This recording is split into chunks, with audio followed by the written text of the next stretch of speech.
Uncle, আপনি আমাকে ডেকেছেন? কই না তো। তাহলে টনি যে বলল। আমি তো সাথীকে ডেকেছি, তুমি আসলে কেন? তাহলে তুমি কি সাথী? না মানে, আমি কেন সাথী হতে যাব?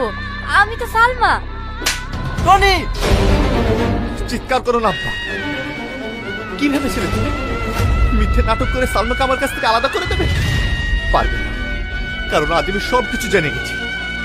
আর তুমি এতটা নোংরা মেয়ে, নিজের স্বার্থের জন্য এতটা নিচে নামতে পারো?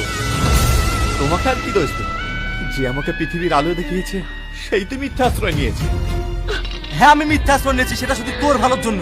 কারণ আমি চাই না একটা চোরের মেয়ে এই বাড়ির বউ হয়ে আসুক। চোর চোর চোর সারা জীবন ধরে একটা কথাই শুনে আসছি। শুধুমাত্র মেয়েকে বাঁচানোর জন্য যদি ডাক্তারের কাছে ওষুধ চিনি নিয়ে আসে, তাকে যদি চোর বলা হয়, তাহলে যারা ভালো মানুষের মুখোশ পরে নিজের সন্তানের সাথে বেইমানি করে, তাহলে তাদের কি বলা হতে পারে? বেঈমান, বিশ্বাসঘাতক। আর কত নিচে নামবে তুমি? নিজের জেদ বজায় রাখার জন্য আমার ছেলে জীবনটা নষ্ট করে দিচ্ছিলে। থাক মা, উনি তো বলেই দিয়েছে আমি যদি সালমাকে বিয়ে করি, এ বাড়িতে হয় উনি থাকবেন, না হয় আমি। তা আমি এই বাড়ি ছেড়ে চলে যাচ্ছি সালমা,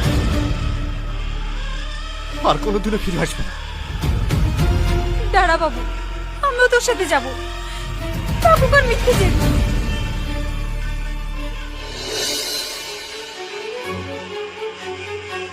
আর হ্যাঁ, তুমি বন্ধু হয়ে বন্ধুর যা ক্ষতি করেছো, তোমার মতো বন্ধু যেন আর কারণ না হয়।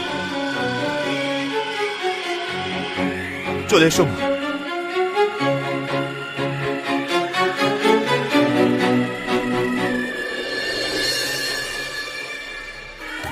পণ্ডিতপুর নিবাসী মাননীয় সুদখোর মহেশ বাবু 5 ভরি সোনার দিনমোহরের পরিবর্তে তোমাকে বিয়ে করতে রাজি হয়েছে। বলো মা, কবুল? কি যে বলেন মৌলভী সাহেব, রাজি না থাকলে কি আর সেজে গুজে এসে আমার পাশে বসতো?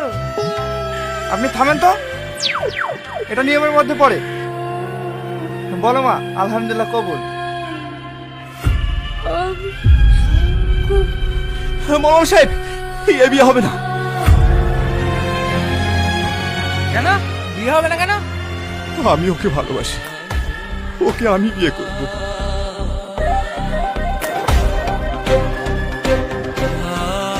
বিয়ে তো করবা বলছো, বিয়ে ফোকটিয়ে নাকি?